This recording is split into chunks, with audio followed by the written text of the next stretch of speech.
Okay, so we all understand that style make fight, right? You've heard this 1,000 times. It is like rock, paper, scissors. This guy might beat this guy, but this guy who lost to this guy might beat this guy, even though this guy beat this guy who beat this guy, right? It is much more complicated than just this basic MMA math that people use in boxing, MMA, whatever, right? But have you noticed that nobody has created holistic strategy surrounding these concepts in a way that utilize, say, like game theory, which is mathematical modeling for solving problems involving complex variables like this? Nobody do this in fighting, and I have created way over many years, and I would like to share this with you in introductory lesson plan today, where you can immediately apply at least one aspect of it, and you start to see like which direction you should be thinking about in a way that is much more sophisticated than current methods, which are, let's say, bullshit and just need to die, right? So what I call this is the punch continuum, right? When you walk into gym on day one, you have been beaten up by scrawny girl who changed gender and clothing very often. You are much ashamed, and you open gym and they say to you, 1, 2, 3, 4, 5, 6, right? Like this is how they describe strike to you, right? This is silly and stupid because they only use one variable. Thinking about striking in this kind of sterilized manner is problem. So if I say to you, like most coach do, like this is jab and this is back fist, what about entire range of motion in between? When does jab become back fist, right? I cannot describe this easily unless I have names for each position. But if I name each position with like super long complicated name, that's not easy to remember either, right? I would have to use like 50 numbers and it is too long. Same thing with jab to say hook, right? When is this jab and then just jab off to side and jab with hook mechanics and then hook, right? When do I decide? Same thing with hook to uppercut. Instead of thinking about punches in isolation, like it is one type of strike, you think about the plane of motion that it covers, right? The continuum on which these strikes exist. This is much more better way of thinking about these punches. So I will give example of how to, say, establish an assignment of variable for one plane of motion, and then we use actual in-game, say like in-fight way of using strategy regarding this, and then you get concept and you understand and we build from there.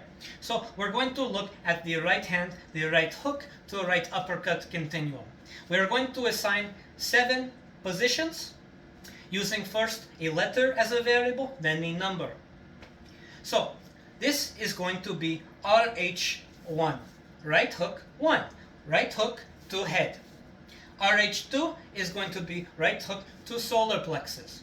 RH3 is going to be right hook to, say, like liver of like side of body, right? Upper mid body. RH4 is going to be shovel hook to kidney, side of body. RH5 is going to be uppercut to center of stomach.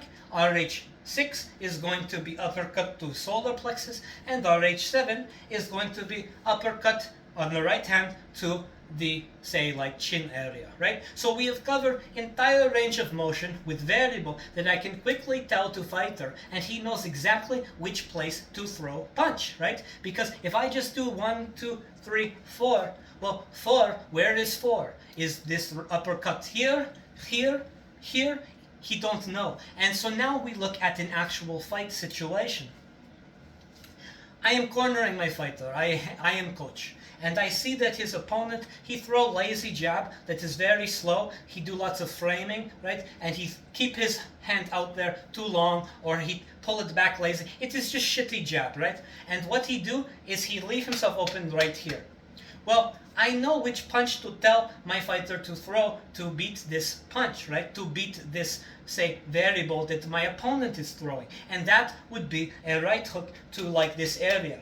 But if I have to describe that to my fighter, by the time I describe it, opportunity probably gone, but I also create zero-sum game in sense that by describing it using language that everybody understands, my opponents know what I'm going to do. So it does not work. But if I tell him instead, oh, RH2, that was this punch, every time he throw jab, which I also put a variable, say LJ for left jab, I tell my fighter instead, every time he throw LJ, you throw RH2. And now my fighter immediately go, okay, every time he throw this jab, right, I'm going to throw this punch exactly here. Not here, not here, not here, but exactly here, because we have established this, right? And then we do this for every continuum of motion. We do it for the back fist to jab to hook continuum. We do it from up to down, right? Left hand, right? We do each hand.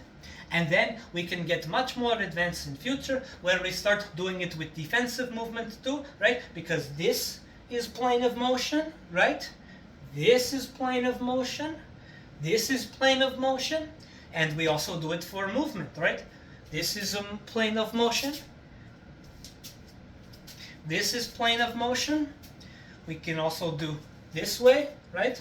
And then we start adding in pivot, right? We can make very sophisticated strategy that essentially assign variables like they are specific, say, moves or specific pieces on a chessboard that interact with each other in the way that we can construct really sophisticated strategy, and we can test it out in actual software and modeling. And then maybe our models give us examples like the one I just said, where every time opponent with lazy jab throws shitty jab, you throw this hook, which is called R2, it have name, right? And so then we test in real life, does this work? And we find out yes or maybe no, but it gives us much better strategy, right? And even if we don't have this advanced software, but we will create, don't worry, we will create, we still understand how to model this on paper using mathematics, which aren't actually that complex. They sound like it, but they are not, right?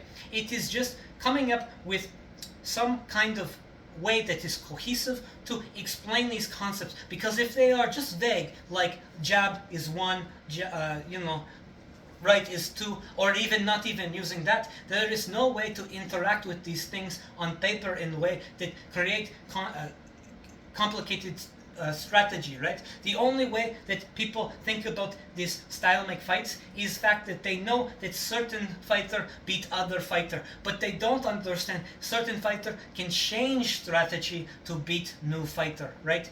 That's where it come in. You can be unbeatable because you have answer for every type of strategy, and you create your own strategy using all your attributes, your physical attributes, your mental attributes, and many things like this. You create strategy around you, not other way around, which is what people do, is like they adapt person to strategy, not strategy to person. Think of Customato engineering perfect strategy for Mike Tyson based on his body structure, his power, his quickness, the fact that he was stocky, short heavyweight with not too long arms for division, right? This was perfectly engineered for him. This is way you must think, right? But this is another lesson, right? This is just give you introductory example, and you maybe apply, and you start to think, oh yes, this valuable.